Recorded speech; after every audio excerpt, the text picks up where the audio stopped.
Today we're going to read The Lion and the Mouse.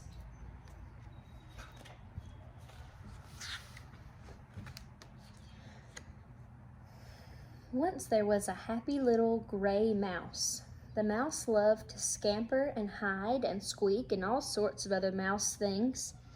But most of all, this little mouse loved to eat. She didn't love to eat just anything either.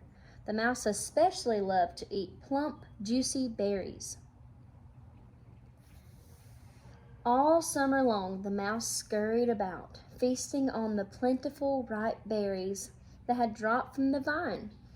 But as the months passed, berries were harder to find lying around on the ground.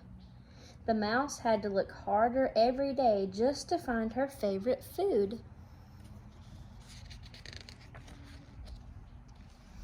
One day, a lion was taking a nice nap in the sun. Nearby, the busy little mouse scurried about looking for berries, but all the berries that were left were too high to reach. Then the mouse spotted a lovely bunch of berries that she could reach by climbing the rock below them. When she did, the mouse discovered that she hadn't climbed a rock at all. She had climbed right up on top of a lion's head. The lion did not like to be bothered while he was sleeping. He woke with a loud grumble. "Who dares to tickle my head while I'm taking a nap?" he roared. The little mouse scrambled to get away from the lion, but he was too quick. The lion scooped the mouse up in his paw. "Little mouse," roared the lion, "don't you know that I'm the king of the forest? Why did you wake me up from my pleasant nap by tickling my head?" "Oh, please, lion," said the mouse. "I was only trying to get some lovely berries." "Just see how much you like it when I tickle your head," said the lion. "Please, lion," pleaded the mouse.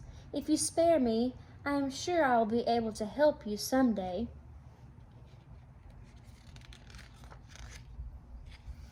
Suddenly the lion began to smile. Then he began to snicker. Then he began to chuckle. Soon he was roaring with laughter.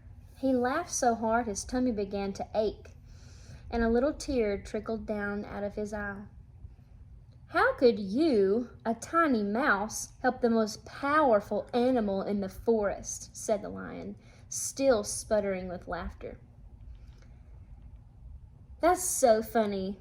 I'll let you go this time." Then the lion laughed some more. He rolled over on his back, kicking in a fit of giggles. The mouse had to leap off of his head, avoiding to be crushed. Off she ran as fast as she could.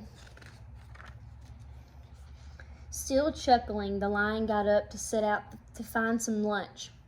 It wasn't long before he smelled food.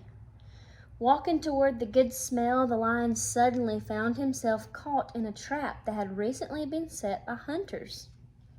The lion was stuck in the strong ropes, and the more he struggled, the tighter they held him. Fearing the hunters would soon return, the terrified lion roared for help. The mouse heard the lion's roars from far away. At first she was afraid to go back, thinking the lion might hurt her. But the lion's cries for help made the mouse sad.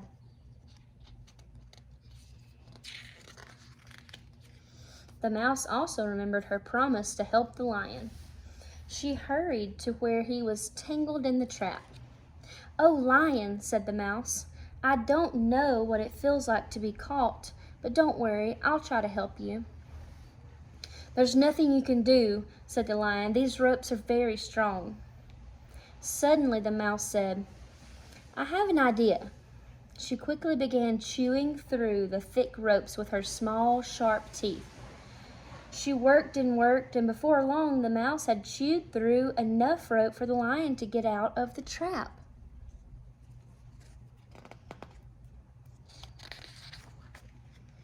The lion was very grateful to the mouse. "Thank you for saving me," he said. "I'm sorry that I laughed at you before." Then the lion scooped up the mouse and placed her on his head. He carried her back to the berry bush and lay down under it. "Mouse," he said, Reach up and pick one of those berries." The mouse plucked the very biggest berry. The lion took the mouse in his paw and said, "Let's stick together. I can help you reach the berries and you can get me out of a tight spot now and then." And they've been friends ever since.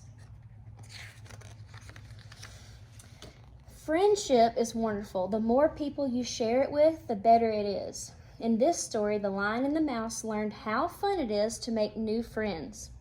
At first, the lion and the mouse did not want to be friends, but in the end, they discovered that even though they are very different, they can still be good friends. See you later.